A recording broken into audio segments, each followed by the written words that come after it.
তোমাদের দায়িত্ব জ্ঞান থাকা প্রয়োজন, তা না হলে জীবনে মানুষ হতে পারবে না। শৃঙ্খলা ছাড়া কোনো জাতি জীবনে বড় হতে পারে নাই। পাকিস্তানিরা দুনিয়াকে বুঝিয়েছিল যে বাঙালিরা নাকি যুদ্ধ করতে জানে না, এবং সেই জন্যই তারা বাঙালিতে সৈন্যবাহিনীতে নিত না। বাঙালিরা সামরিক বাহিনীতে যোগদান করতে পারে না।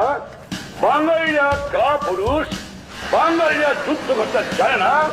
পাকিস্তানের সৈন্যরা বাংলার মাটিতে দেখে গেছে যে কেমন করে বাঙালিরা যুদ্ধ করতে পারে, ও মুক্তি বাহিনীর ভয়তে তাদের বড় বড় শক্তিওয়ালা পুরিয়ালাদের যান শেষ হয়ে গিয়েছে।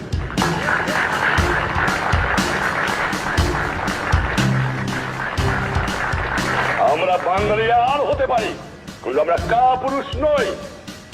আমি আমার মাতৃভূমিকে ভালোবাসতে পারি।